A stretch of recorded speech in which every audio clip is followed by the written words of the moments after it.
Bismillahirrahmanirrahim. Assalamualaikum warahmatullahi wabarakatuh. Waalaikumsalam warahmatullahi wabarakatuh. Alhamdulillahi rabbil alamin. Allahumma salli ala sayyidina Muhammad wa ala alihi wa sahbihi ajma'in, amma ba'du. Bapak Ibu yang insyaallah sama-sama dimuliakan oleh Allah Subhanahu wa taala. Alhamdulillah, kita kembali berkumpul di tempat ini, tempat yang dimuliakan oleh Allah, dan insya Allah dari tempat ini kita akan mendapatkan kemuliaan, bukan hanya kemuliaan dunia, tapi juga kemuliaan akhirat insya Allah. Amin. Apalagi perkumpulan-perkumpulan seperti ini merupakan perkumpulan yang dicintai oleh Allah, dicintai oleh Rasulullah. Bahkan dalam riwayat itu disampaikan, memang ada malaikat-malaikat khusus yang diutus oleh Allah mencari tempat-tempat perkumpulan dalam kebaikan, perkumpulan mengingat kepada Allah, perkumpulan yang dapat mendekatkan kita kepada Allah. Maka di situ malaikat turut hadir menyaksikan perkumpulan tersebut. Bukan cuma itu, malaikat juga memohonkan ampun kepada orang-orang yang ikut dalam perkumpulan tersebut. Insya Allah, selain mendapatkan kemuliaan, juga kita mendapatkan ampunan dari Allah Subhanahu wa taala. Bapak Ibu yang dimuliakan oleh Allah Subhanahu wa taala, tadi diawali oleh pembacaan surah Yasin.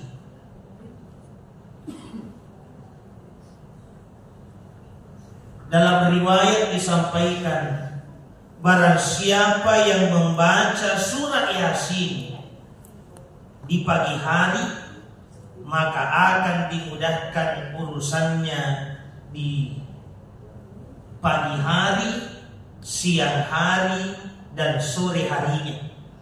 Dan barang siapa yang membaca surah Yasin pada petang hari, maka akan dimudahkan urusannya sampai keesokan paginya. Dalam riwayat lain juga disampaikan, man arada an yatakallama ma Allah falyaqra'ul Qur'an. Barang siapa yang ingin bercakap-cakap dengan Allah, barang siapa yang ingin curhat kepada Allah, falyaqra'ul Qur'an, maka hendaklah membaca Al-Qur'an.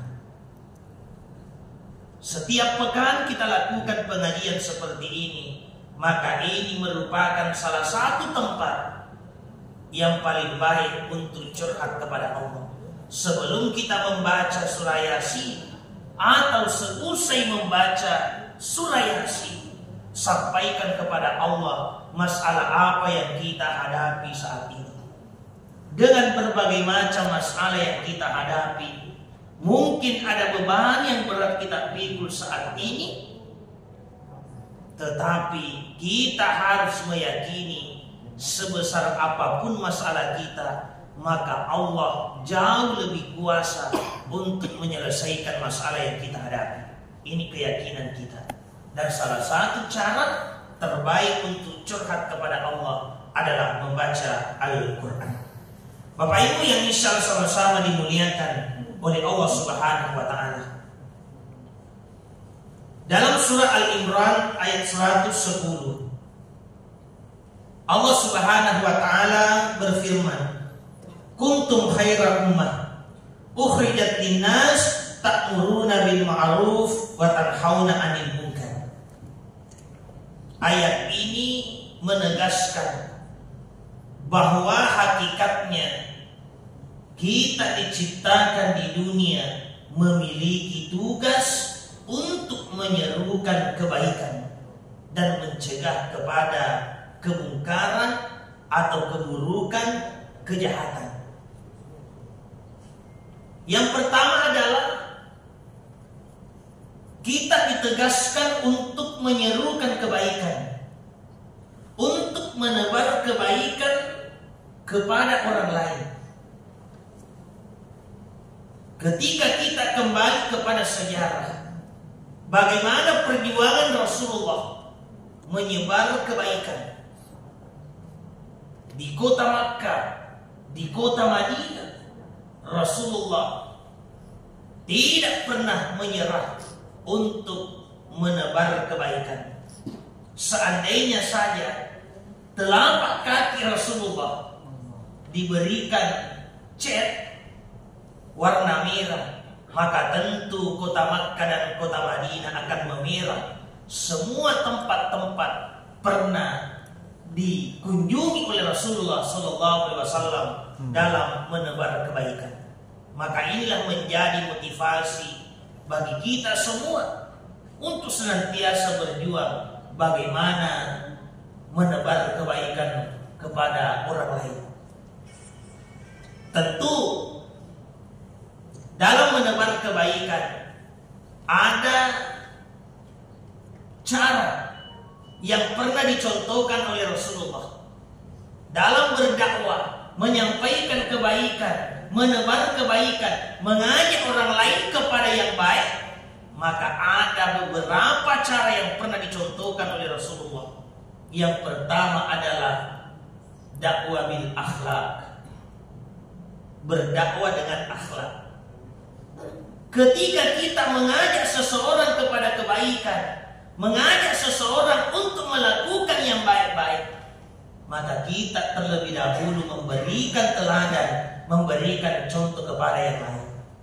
Ketika kita mengajak seseorang untuk mendirikan sholat, maka tentu kita terlebih dahulu menjadi contoh. Kita terlebih dahulu mendirikan sholat dengan baik. Sama dengan anak, ketika diperintahkan oleh orang tuanya, maka tentu sebagai orang tua harus terlebih dahulu memberikan teladan, memberikan contoh kepada anak-anaknya. Jangan sampai kita yang menebar kebaikan tetapi perbuatan kita tidak baik. Kita mengajarkan orang untuk jujur tetapi kita yang berperilaku tidak jujur. Kita ajak orang lain untuk berlemah lembut, untuk saling menghargai, untuk saling memuliakan, tetapi justru kita yang tidak menghargai, tidak memuliakan orang lain. Rasulullah memperlihatkan akhlaknya sehingga dari beberapa orang yang masuk Islam itu bukan karena perkataan Rasulullah, itu bukan karena nasihat Rasulullah, tetapi karena menyaksikan akhlak daripada Rasulullah, sehingga itulah yang membuat mereka berbondong-bondong masuk Islam. Ini yang pertama. Kemudian yang kedua adalah dakwah bil lisan. Tentu menyampaikan kebaikan dengan lisan juga harus dengan cara-cara yang baik. Karena kadang-kala kita menyampaikan kebaikan, tetapi kalau cara menyampaikannya tidak baik, bahasa yang kita gunakan tidak baik, tidak cocok dengan orang yang kita berikan nasihat, maka kadang-kala kebaikan itu ditolak. Nah, makanya dalam dunia dakwah itu memang harus diperhatikan bahasa apa yang harus disampaikan. Karena orang yang kita ajak, orang yang kita nasihati, orang yang kita berikan pencerahan, karakternya berbeda-beda. Maka karakter orang juga harus disesuaikan dengan bahasa yang harus kita sampaikan. Ya, pendekatan-pendekatan persuasif misalnya. Nah, maka tentu apa yang kita sampaikan ini akan diterima dengan baik. Nah, kemudian selanjutnya ada dakwah bil qalam, dakwah melalui tulisan. Saya kira saat ini setiap orang memiliki perangkat elektronik HP. Bahkan anak-anak pun sudah punya, apalagi kita. Maka HP ini sejatinya dijadikan sebagai alat, dijadikan sebagai media untuk menyampaikan kebaikan. Setiap hari ketika kita pasang status foto, itu bagus. Tetapi sebaiknya ditambah dengan kata-kata bijak, kata-kata nasihat. Karena kita tidak tahu, bisa saja dari pesan singkat di status kita pasang, ada orang yang sadar, ada orang yang kembali kepada kebenaran berkat daripada dakwah bil qalam, dengan tulisan kita. Yang suka menulis, ya, membuat narasi-narasi sehingga membuat orang semakin dekat kepada Allah, maka sejatinya itu ditingkatkan. Karena di akhirat itu ada orang yang terkejut, pahala tidak pernah berhenti mengalir kepada dirinya. Kemudian bertanya kepada malaikat, dari mana pahala ini ya malaikat? Tidak pernah berhenti mengalir. Ternyata di waktu hidup di dunia, ia senang sekali menebar kebaikan, suka mengajak orang lain untuk melakukan kebaikan. Kalau berjalan kaki ke masjid, setiap orang yang dilewati diajak ke masjid. Setiap kali menulis dengan kata-kata penuh nasihat. Ternyata dari ajakannya, dari tulisan-tulisannya, banyak orang yang tersadar, banyak orang yang termotivasi sehingga melakukan kebaikan. Ternyata kebaikan-kebaikan itulah juga akan didapatkan oleh orang yang mengajak. Man dalla ala khair, barang siapa yang menunjukkan kebaikan kepada seseorang, maka ia akan mendapatkan pahala semisal orang yang diajak. Contoh pada hari ini, yang menjadi inisiator, yang menjadi pemikir sehingga kegiatan ini berlangsung, maka tentu berapapun orang yang hadir pada tempat ini juga akan mendapatkan duplikat pahala tanpa mengurangi pahala orang yang hadir. Bapak Ibu yang dimuliakan oleh Allah Subhanahu wa taala, makanya kita tidak boleh memandang enteng nasihat-nasihat yang singkat. Apakah itu berupa tulisan, apakah itu berupa ajakan yang singkat. Tetap menebar kebaikan, tetap mengajak yang baik, karena kita tidak tahu ajakan siapa yang membuat orang termotivasi untuk berubah menjadi lebih baik. Nah, kemudian yang terakhir, Rasulullah SAW bersabda dalam sebuah hadis, "Marra'a minkum munkaran." Barang siapa yang melihat kemungkaran, falyughayyirhu biyadihi, maka hendaklah hentikan kemungkaran itu biyadihi, dengan tangan kita. Ulama memberikan penjelasan bahwa dengan kewenangan kita, dengan jabatan yang kita miliki, hentikan kemungkaran itu.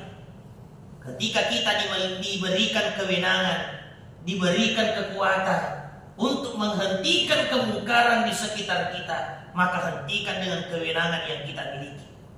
Kita mampu mengeluarkan surat himbauan, kita mampu mengeluarkan surat larangan, maka keluarkan surat itu untuk menghentikan kemungkaran tersebut. Ini kata Rasulullah. Fa'illam yastati, ketika tak mampu menghentikan dengan kekuatan kita, karena kita memang tidak memiliki kewenangan, kita tidak memiliki kekuatan, kita tidak memiliki pangkat dan jabatan, fabilisani, dengan lisan kita. Saya kira semua orang mampu berbicara, maka berikan nasihat, berikan wejangan supaya ia kembali kepada kebaikan.